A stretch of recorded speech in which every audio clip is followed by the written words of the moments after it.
Hello everyone, and let's talk about the one. Of course, we are talking about the PS4K, now codenamed Neo. It's going to be called the PlayStation 4 Neo, and of course it is the one. Maybe it's the one console to rule them all. That's a different movie reference I'm using. I am aware of that. Don't don't correct me on that. I'm aware of that. I'm aware of it. Of course I am. So the PlayStation 4K, as it was previously known, it appears to have been confirmed. A lot of people say it's still not confirmed by Sony, but a lot of websites are publishing details. There's specs have been published for it, so it's pretty safe to say that this is going to be a thing. It is going to be a PlayStation 4 with upgraded hardware. Now, I'm going to list off the rumored technical specs. Eurogamer had an article. I'll put a link to the article in the description if you want to read it. This is what they have quoted. They are quoting. I don't know how true this is. Again, it's not been confirmed by the developer, but I would imagine that it's pretty close at least, okay? And also AMD have said that there will be 3 new consoles by 2017. Whether they mean full new consoles or just hardware revisions. Of course, we know the Nintendo NX is in the manufacturing stage at least. We know that. And the PS4K or the PS4 Neo is going out to... at least going to be sent out to developers at some point this year. Rumor is it's going to release this year alongside the PlayStation 4 VR, which is coming out later this year. So it'll be interesting to see what they do with it. For me, I don't think it's a great idea of splitting the market. I mean, you're going to have PlayStation 4 VR, and you've got the PS4 Neo, and then you've got the PS4 base, which is what the standard PS4 that many of us own. I think about, what is it? 50 odd, 60 odd million people own already. I don't know if those figures are accurate. I haven't kept up with sales figures, but a lot of people own a PS4, and hopefully it doesn't end up obsolete. So let's take a look at the rumored tech specs. So the CPU is still going to be the Jaguar. It's going to be 8 core. It's going to be clocked at 2.1 gigahertz. The PS4 Neo. The regular PS4 is still using an AMD Jaguar clocked at 1.6 gigahertz. So it's quite a nice bump in clock speed there. I said that they're probably just going to just overclock the existing Jaguar CPU, and it looks as if they've done that essentially. Again, the clock speed is nice. It's going to help out, particularly games that are very physics intensive. If you want to see what kind of impact a CPU has on your game, if you run the Grand Theft Auto 5 benchmark, when you get to the part where you're driving around the city and you have a big crash at the end of it, that's the part that's really CPU intensive. For me, when I run it, I get 60 FPS on ultra settings all throughout the test, except that part, okay? Because I have an AMD FX 8350. It dips to about 52 FPS. But there's a lot of things going on. There's things like the artificial intelligence of all the other drivers that are driving around. You've got the physics of the crash. Obviously, all of that has to be, calculated by the CPU. The GPU doesn't do that. Okay, the GPU will not do things like physics calculations, AI calculations, because the GPU is designed to deal with geometry, whereas the physics and things like that are more, as a different type of mathematics, basically. The GPU doesn't do, although NVIDIA do have PhysX, which does some of the physics does get done on the GPU, but a GPU generally excels at what's called vector computing. It draws things, basically. That's what it does. It draws shapes, basically. Polygons is what it deals with. We still use we still use polygons. So speaking of the GPU is getting 36. Okay, GCN architecture, which is the architecture that AMD have been using, I think, since the 7 series. My HD 7770 is a GCN architecture. So it's going to have 76, Jesus, that'd be a hell of a 36 compute units, up from 18. That's double That is double the compute units. Jesus, that's going to have an impact. It's going to be clocked at 911 megahertz, up from 800 megahertz. Twice the compute units. Twice the... that is going to have a huge impact. It's going to have a bigger impact, really. I mean, it's going to... quite an interesting impact on the game. Certainly, I don't think it's going to do 4K. First of all, I don't think that increase is quite good enough to hit 4K. So I think 4K is out. 1080p 60 might get closer. In terms of RAM, we've got the unified memory architecture. It's still going to be 8 gigabytes of GDDR5. Both PlayStation 4s are going to have that. The memory bandwidth is going up though, 218 gigabits per second. And it's going up from 176 gigabits per second. That's going to make a big difference. That is going to make quite the difference, especially for the number of draw calls that the CPU can handle. And certainly it's going to make a difference to the graphics, although it's hard to say how much VRAM the PS4 actually has. I think it's 2 gigabytes is dedicated to the operating system on the PS. It might be 2 or 1, I'm not certain on that. I think most modern games, I'm only speculating here, but modern games use 4 gigabytes at least of system RAM, and that leaves, you know, if it's 2 to 3 gigabytes of VRAM, still probably going to be the same. Still going to be similar in the PS4 Neo, so 4K native rendering is out on that, really. One of the big things about 4K is you need a lot of VRAM because those textures quite big at 4K. Okay, the texture size increases massively. 1080p, again, I can't remember, I think it's like 8 megabytes, something like 8 megabytes a frame or something. It's just over 8 megabytes per frame at 1080p. A frame at 4K is something like 20 odd megabytes per frame. Okay, that's the frame. It's the resolution. It's the resolution times the color depth as well, because it's 32-bit color depth, and the resolution obviously is the 1920 by 1080, whereas 4K is like, I can't remember what the other one is, but it's 2160p is generally the standard for 4K. So you can see just the size of the image getting bigger, obviously. More pixels as well to output, so you can work out how many frames, you know, if it's rendering at 30 FPS or 60 FPS, how much data it's going to have to get through, you know, per frame, really. There is a hell of a lot, and most modern GPUs can handle that pretty well. At 4K, they tend to struggle to hit 60 FPS, especially at the higher graphic settings. Even the vaunted 980 Ti is going to struggle to hit those frame rates. To hit 60 FPS, 4K at high settings, you're looking at medium settings, usually around 40 to 50 FPS on a 980 Ti at 4K. So I think 4K is pretty much out. So what does this mean for games? We talked a lot about numbers, and I don't want to go into too much depth about numbers. What does this mean for gaming performance? Well, we might see a bump. Battlefront, should we say, Star Wars Battlefront, you may get that. It currently runs at 900p and 60 FPS. 1600 by 900 is its native resolution, and it runs at 60 frames per second. This bump in performance may mean that it could handle 1080p and 60 FPS, so putting it on a par with PC. We might see that. We might see a jump in frame rates. I don't think we'll see a doubling in frame rates, really, because it's still, I mean, some people speculate it is a Polaris GPU. Again, it's unconfirmed. Polaris is the next generation AMD GPUs. Some people speculated based on the number of compute units, because a lot of the AMD HD7 series don't have this, you know, or even the rebranded R9 200 and R9 300 or R9 R7 200 300 series don't have this, you know, they don't have the exact number of compute units. So some people have speculated that it may be a Polaris GPU. Now, Polaris is the next generation of AMD GPUs.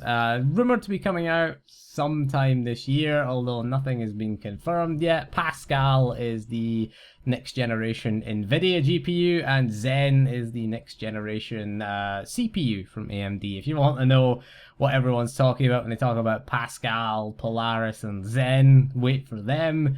But my view is you're waiting forever on something. You'll probably get asked to wait for something else after that. So just buy a PC right now.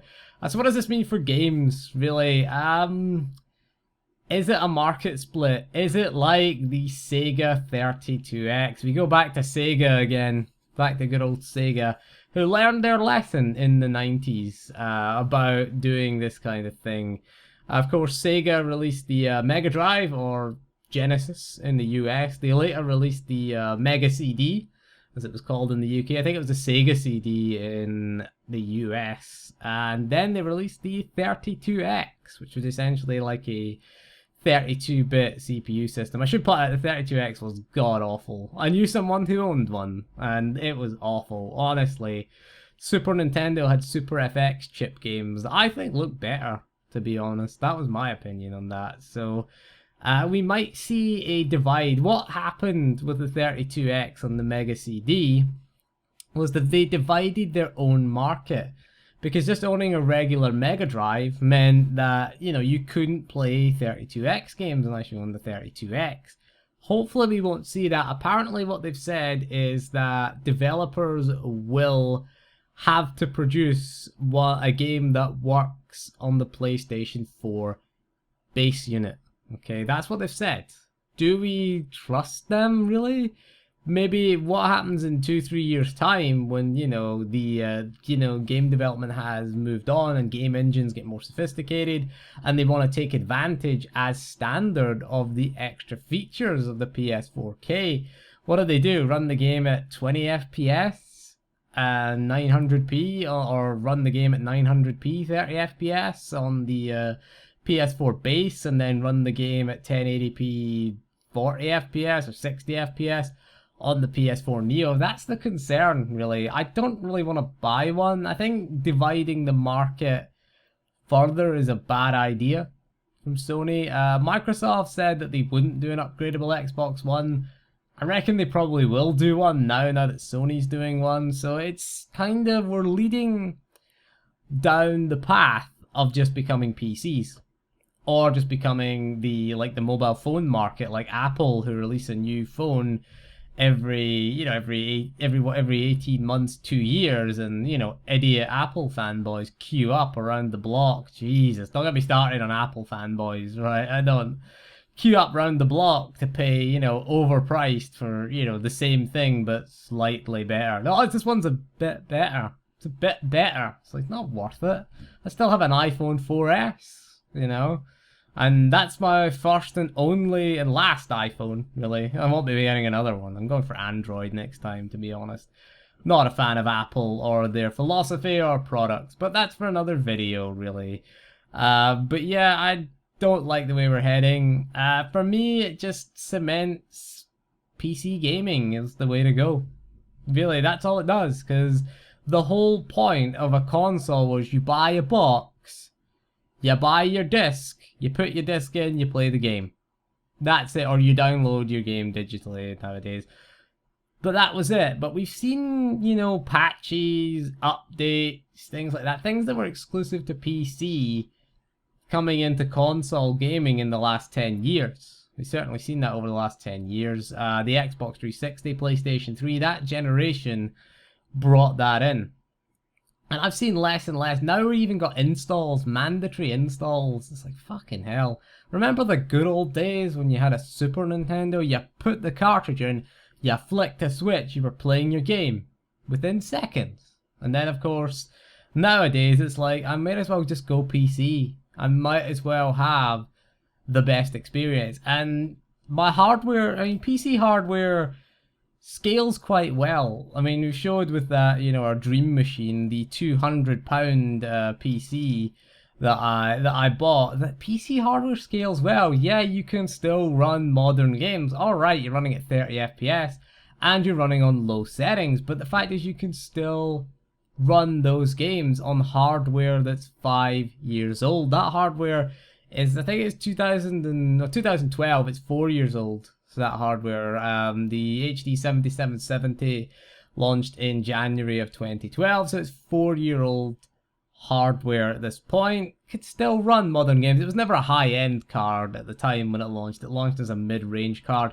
And I will take a look at some PC games around that 2012 time and see how they perform on that graphics card, because that's going to be an interesting test for that. When we're finished taking a look at how modern games run, we'll take a look at how the games of the time, we'll take a look at like BioShock Infinite, Batman Arkham City, etc. Games that released in 2012, 2013, around the time that graphics card was new. So graphics hardware, yes, it does have a sell-by date, but the good thing about the PC is you can pick and choose what to upgrade and when you upgrade, essentially, unless you're waiting for Polaris or Pascal or whatever.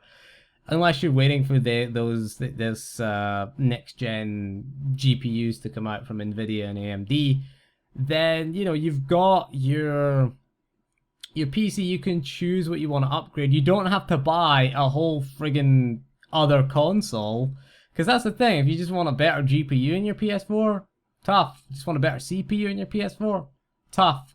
You're buying a whole new PS4 Neo. And I imagine it will be probably, I imagine it'll be the same price as a PS4 base, or hopefully it's not more expensive. I mean, we could get into the territory where we'll start to buy performance. Hopefully the base price PS4, the base unit PS4 gets its price reduced. That's what I hope. Certainly, if they did it for, in the UK, it's £280 for a PS4. Okay, that's the retail price of a PS4 right now in the UK. Reduce it to, say, I don't know, 220 and bring in the PS4 Neo at, say, 300. Really, that would be reasonable. It's a little bit more than the PS4 is today, but drop the price. By the way, if you're thinking about buying a PS4, don't buy a PS4 right now. Wait for the PS4 Neo and wait till E3. I imagine they'll announce it at E3. Wait. That's my advice. Just wait.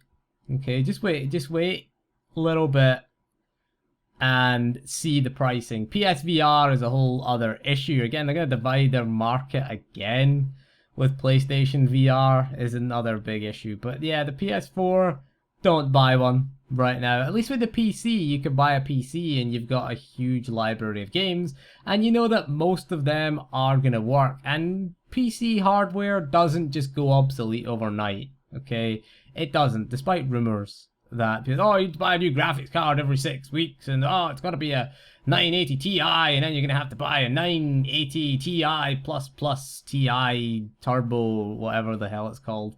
No, it's not true. You buy a 980 Ti, you're going to be good until 2020 at least. You're going to be good for the next 4 years playing games. Most games at 1080p, you'll be fine for the next 5 years on a 980 Ti at least. I mean, even sort of higher end, older model graphics cards still run well. Look at the HD 7970. It can still run games. I know someone who's got one.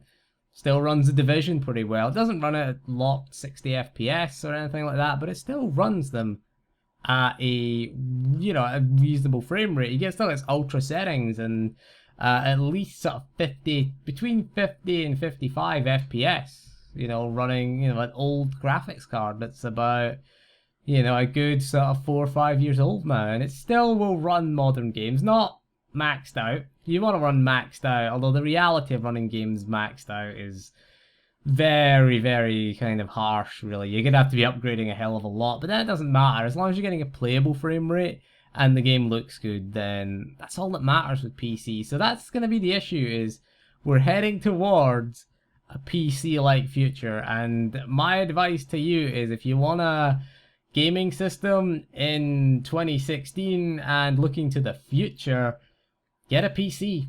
Ultimately, it's going to be PC, because, the console, the advantages of consoles and the convenience of consoles seems to be heading out the window at this point. But anyway, I'll leave you with that, and that is all for this video. So thank you for joining me, and I'll see you again soon, and goodbye.